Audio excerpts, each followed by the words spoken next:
안녕하세요. 동탄개미입니다. 오늘은 2024년 4월 4일입니다. 오늘 현재 TQQQ는 61.53에 3.39% 상승하고 있습니다. 오늘은 돈복사되는 날이 되지 않을까요?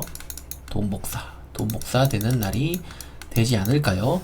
오늘의 상승은 참 의미있고 52주 최고가를 향해 한 번 더 노크를 할 수 있는 기회가 온 게 아닌가 라고 개인적으로 생각합니다. 오늘은 상승은 좀 즐기고요, 매도할 수 있다면 단타로 매도 걸어놓고 오늘 자야 될 것 같습니다.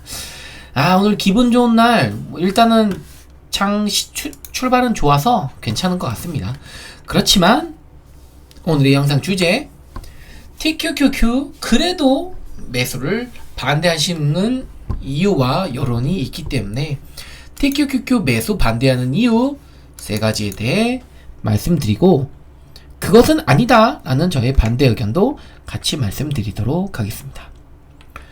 먼저 TQQQ에 대한 믿음은 한국 사람들은 견고한 것 같습니다.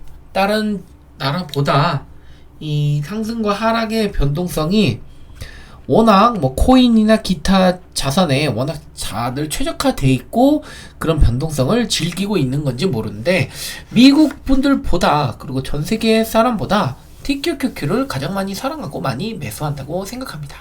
하지만 아직도 단타가 아니라 장기 투자를 생각하시는 분들은 변동성이 적은 QQQQ가 그래도 여러분의 시드를 지킬 수 있는 최고의 무기가 아닌가 라고 하시는, 최고라고 하시는 분들이 아직도 많은 건 사실이죠.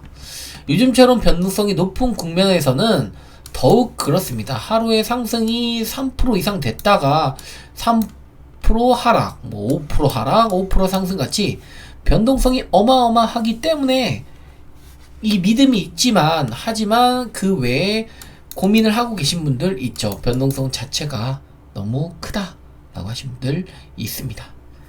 그래서 오늘은 TQQQ로 매수를 반대하는 이유에 대해서 3가지 정도를 요약해 보겠습니다. 많은 이유가 있지만 3가지 정도가 좀 괜찮을 것 같습니다. 첫 번째 이유는요, 레버리지 상품은 나스닥 지수 상승폭을 못 따라가고 있다.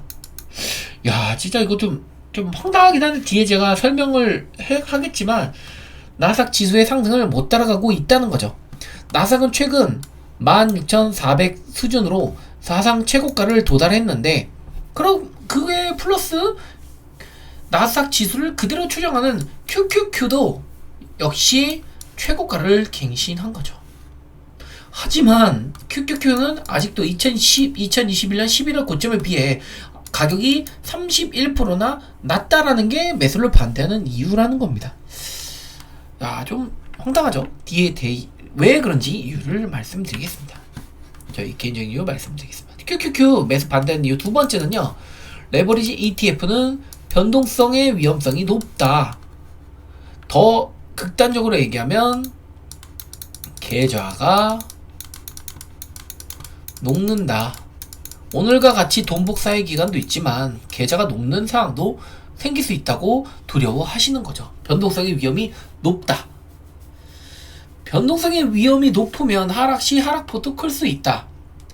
나스닥 지수 내 소수 종목의 쏠림 현상이 심화되면서 결국 변동성의 위험에 노출되고 계좌가 녹을 수 있다 라는 거죠. 변동성을 높여서 QQQ ETF의 기대 수익률은 떨어질 수 있다. 이 변동성, 하락 상승의 변동성을 그대로 정통으로 맞기 때문에 기대 수익률이 떨어질 수 있다 라는 의견도 있습니다. 이거는 제 의견은 아니고요, 여러분이 대표적으로 좀 고민하고 계신, 매수를 고민하고 계신 분들의 의견이라고 말씀드립니다.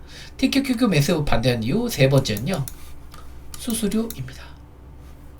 QQQQ는 대표 지수 패시브형 ETF로 연보수는 0.2%입니다. QQQQ가 0.2%라는 거죠. 그러나 TQQQ는 레버리지 전략을 사용하므로 더 많은 0.98% 정도를 내야 한다고 합니다. 이 성공 보수의 격차는 더 벌어진다는 거죠. 이게 여러분이 대표적으로 고민하고 계신 QQQ와 TQQQ를 고민할 때 TQQQ를 매수하지 않는 반대 이유라고 그냥 뭐 저는 아니라고 생각하는데, 저는 워낙 뭐 TQQQ를 워낙 계속 매수를 하고 있기 때문에 이런 건 아닌데 아직도 생각하는 분들이 계실 것 같습니다. 그래서 저에 대한 의견을 다시 말씀드리겠습니다. 이거에 반대되는 의견. 레버리지 상품 ETF 나스닥 지수 상승폭을 못 따라가고 있다. 레버리지 상품은 나스닥 지수 상승을 못 따라가고 있다. 앞에 말씀드린 아직도 전고점을 마이너스 31%나 못 걷고 있다라는 거죠. 저는 죄송하지만 잘못되었다고 생각합니다. 자, 이렇게 보시면요. 자, 보시면 TQQQ가 이 QQQ와 맞닿는 자리들이 있긴 합니다. 그만큼 변동성이 어마어마하죠. 이게 지금 제가 차트를 길게 놨지만 더 높게 보면 이때의 타이밍, 뭐 이런 타이밍들이 옵니다. 이거 다 뭐 열진 못했지만 이런 구간들도 분명 상승폭이 커지는 구간이라는 거죠. QQQ와 맞닿아 있는 부분들이 가끔 옵니다. 이렇게 변동성이 이렇게 있지만 그래도 하락하는 위치들 사이에서 QQQ와 동일한 위치를 옵니다. 분명 변동성을 오래 놓고 보면 어마어마하죠. 하지만 2024년 1월 기준으로 만약에 보유를 했다면 쭉 엄청난 상승을 보여주고요. 실제로 QQQ와 TQQQ, QLD를 팔지 않았다면은 QQQ는 347%, 10년 대략 한 10년 동안은 347%, QLD는 1003%, TQQQ는 1584%의 상승을 보여줍니다.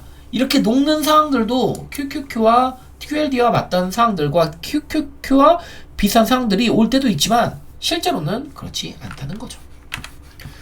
두 번째 이유는 변동성 위험이 높다라는 겁니다. 저는 저희 개인적인 의견이지만요, 이 변동성을 다 전통으로 맞을 수도 있지만 우리가 이 레버리지 상품을 알고서 매수했다면 이것을 올인하는 100% 올인해서 상승을 다 먹을 수도 있지만 하락을 다 먹을 수 있는 것도 주식시장입니다. 이것을 올인하는 사람이 저는 얼마나 될까요? 라는 생각이 듭니다. 하락폭이 커진다? 변동성이 높은 TQQQ와 제가 또 투자하는 엑소 XL 같은 경우에, 썩설 같은 경우에 QQQ를 분할 매수는 저는 필수라고 생각합니다. 그렇기 때문에 리밸런싱이 필요하다는 거죠. 변동성의 위험이 높다. 모든 시드를 넣기 때문입니다. 모든 시드를 넣어도 주가가 그렇게 높지 않은 상황은 옵니다. 하지만 인생은 어떻게 될지 모르고 QQQ나 나스닥 지수는 어떻게 될지 모르기 때문에 오히려 변동성을 즐기면서 분할 매수와 리밸런싱을 꼭 하셔야 된다는 겁니다. 마지막으로 세 번째는요, 수수료가 QQQ에 비해 높다입니다. 맞죠? 수수료만 보면 맞습니다. 하지만 TQQQ 자체는 파생상품 플러스 기존 나스닥100 종목을 리밸런싱, 그러니까 QQQ 플러스 파생 상품을 넣어서 3배 레버리지를 만들어 주는 거죠. 그런 걸 리밸런싱 할 지식이 여러분이 있다면 직접 하시면 됩니다. 그러면서 수수료를 아끼면 되죠. 우리가 공인중개사를 쓰지 않고 직거래를 할 수 있다면 직거래를 해서 수수료를 줄일 수 있죠. 하지만 쓰는 이유는 뭔가요? 우리가 주식 투자를 하는데 나 대신 일을 해주는 게 가장 중요하지 않을까요? 이런 리밸런싱 할 능력을 키우면 좋습니다. 여러분이 그렇게 만드실 수 있다면 하시면 됩니다. 하지만 저는 그런 시간에 그런 공부하고 리밸런싱을 하고, TQQQ는 AI를 통해 자동으로 종목들이 리밸런싱 되고 매도 종목들이 매일매일 발생하면서 리밸런싱까지 해줍니다. 그렇기 때문에 이 종목들을 유지하는 거죠. 보시면 섹터의 비중이 기술주, 커뮤니케이션 서비스, 커스머, 소비, 템플, 헬스케어, 인더스트리얼, 유틸리티, 파이낸셜, 에너지, 리얼 이스테이트 같이 이 리밸런싱을 이렇게 숫자에 맞게 해주기 때문에 돌아갑니다. 무조건 100% 기술주에만 몰려있는 건 아니고요. 기술주 비중이 이렇게 있지만 나머지 종목들을 통해 리밸런싱을 해주기 때문에 그 리밸런싱을 할 수 있는 능력이 되시다면 하시면 되지만 저는 그런 능력이 없기 때문에 그냥 직접 하시는 것보다 나 대신 일해줄 수 있는 미국 주식 우상향을 믿고 한다면 수익률 복구, 이 보수료 자체는 저는 의미가 없다고 생각합니다. 충분히 이런 조건들만 피해가면서 이 TQQQ를 매수하지 못하는 이유가 아닌 TQQQ를 매수할 수 있도록 오래 장기 보유할 수 있도록 전략을 여러분이 세운다면 충분히 가능하다고 생각합니다. 이건 저의 개인적인 의견이니까요. 여러분 참고하시면 됩니다. 이렇게 댓글 많이 남겨주신 분들한테 내일은 영상으로 감사 인사드리도록 하겠습니다. 이 영상이 여러분께 도움이 되셨다면 구독, 좋아요, 알람 설정 부탁드립니다. 감사합니다.